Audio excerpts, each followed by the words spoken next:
láti lè ṣe rédíò mọ̀lẹ́bí Family Radio 88.5 FM tó kalẹ̀ sí ìlú Abẹ́òkúta. Akọ́tún ètò ọba ọlọ́rẹ̀ ní ìmọ̀dé sí etí ìgbọ̀yìn eléyìí tí Alhaji Akeem Olatunji tí wọ́n jẹ́ Arowo Adinni ilẹ̀ Kẹsàn tí wọ́n ṣe onígbọ̀wọ́ ẹ̀ ní ìrántí bàbá wọn àti àwọn ìyá wọn méjèèjì. Bismillah. Salamu alaikum wa rahmatullahi wa barakatuh. Ìkẹ́ Ọlọ́run, ọlá Ọlọ́run, oore àjẹjẹ tán Ọlọ́run náà kó máa bá ẹnì kọ̀ọ̀kan wa gbé. Ètò tí à ń gbọ́ òun náà ni ètò ọba ọlọ́rẹ̀ tí bàbá wa Akeem Àkànjí Ọlátúnjí tí wọ́n ṣe onígbọ̀wọ́ ẹ̀ ní ìrántí àwọn bàbá wọn Abdulwahab Ìṣọ̀lá Ọlátúnjí àti ìyá wa Tókí Àyìnkẹ́ Ọlátúnjí àti ìyá wa Rebecca Ọlátúnjí, gbogbo wọn bẹ́ẹ̀ tí wọ́n ti lọ àtàwọn tó tara wọn jáde tí wọ́n ti lọ kọ́lọ́run kó bá yọ́nú sí wọn. Àwọn tó fi ìmọ̀ sọ tiwa náà dére bàbá wa Hasan Abubakar Arọ́láwà àti àwọn àfáwà Hamza Tọ́rọ̀dù Pélé Wúrà àti àwọn àfáwà Abdullahi Suleiman Ado, kọ́lọ́run kó bá yọ́nú sí wọn, kọ́lọ́run kó bá ṣàforíjì wọn. Àtàwọn tó ń bí àwa náà tí wọ́n ti lọ bàbá Abdulhamid Yusuf ṣífì Imam Shalori tàná àti ìyá wa náà táwọn náà ti lọ, kọ́lọ́run kó bá ṣàforíjì wọn. Gbogbo wọn lápapọ̀ bisimilayi kúlúwọ̀ Allah.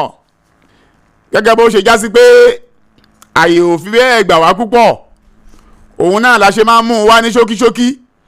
Àmọ́ àwọn bá tá à ń wí náà ẹ̀dá tó bá jó ní làákàyè nígbà tó kú jẹ́ pé ọlọ́mọ sọ pé òun ò bọ́hùn gọ sọ̀rọ̀ ìyá ulul albab, òun náà lọ́lọ́wọ́n bá ń wí ẹni tó ní làákàyè níwọ̀n bá aṣẹ́jú márùn-ún náà tá à ń wí yìí náà.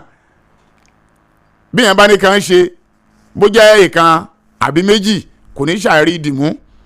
Ọlọ́run ọba òkúkú dákẹ́ ọ̀rọ̀ bàdàlẹ̀ sàáṣà wal basmala. Ọlọ́run sọ pé ya ayyuhal ladhina amanu taqullaha walitanzur nafsun ma qaddamat ligadin wattaqullaha inna Allaha khabirun bima ta'malun. Òun pẹ̀yìn tí ẹ gbọ́ lọ́wọ́ gbọ́ o, ẹ bẹ̀rù wọn Ọlọ́run ọba, ẹ sì máa kíyèsí wọn tẹ́ ń tì síwájú fẹ́mi yín dáadáa ló tì síwájú ní kíyèsí, ìkan tó kù náà ni kíyèsí ohun tó ń tì síwájú fẹ́mi ara ẹ lọ́la, kì í ṣọ̀la Monday o, ọ̀la nù sàré àti ọ̀la gbangba àlìkìyámà náà lọ́wọ́ bá ń sọ o.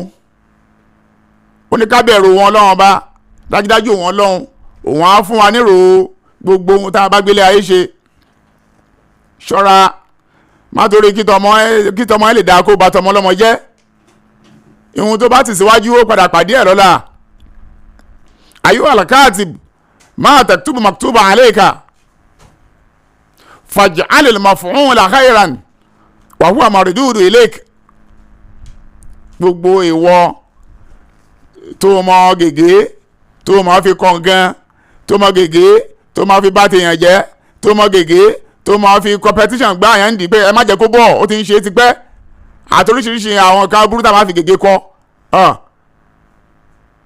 Ìbámadà kó mọ ohun tó máa kọ, torí pé ohun tó bá kọ yẹn ó ṣeé ṣe kó padà sórí ẹ. Aburú tó bá ṣe yẹn ó ṣeé ṣe kó padà sórí ẹ tàbí kó padà sórí ọmọ ẹ. Bákan náà ayyuhal fa'il ma taf'al maf'ulun alayka, gbogbo wọn tá a bá ń ṣe yóò padà wá bá wa àṣegbé àṣe lásán.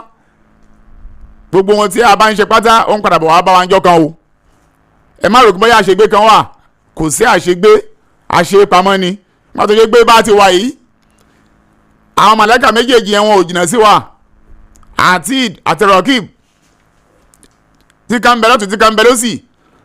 Gbogbo tá a bá ń ṣe wọ́n máa wá kọ́ lẹ̀, wọ́n á wá gbé fáìlì wa lọ bá Ọlọ́run. Ẹ̀rí bára jọ wá fẹ́ sọ pé à ń ṣe àṣepamọ́ àbí àbá ń ṣe àṣegbé, kò sí àṣegbé o, àṣepamọ́ ló wà o. Gbogbo tá a bá ń ṣe ẹ jẹ́ ká kíyèsí o. Èyí tá a gbọ́ yìí náà kọ́lọ́jọ́ oṣù aláǹfààní. Subhana rabbika rabbil izzati amma yasifun wa salamun alal mursalin walhamdulillahi rabbil alamin. Ètò ọba ọlọ́rẹ̀ ilẹ̀ ṣẹ̀ṣẹ̀ gbọ́ tán eléyìí tí Alhaji Akeem Olatunji tí wọ́n jẹ́ Arowo Adinni ilẹ̀ Kẹsàn tí wọ́n ṣe onígbọ̀wọ́ ẹ̀ ní ìrántí bàbá wọn àti ìyá wọn méjèèjì. Abiola ọ̀bàlà kí ó gba lẹ́sìn fún wọn kí ó sì bá wa fi àwọn òbí wọn náà sí Aljannatu Firdaus. Àmín.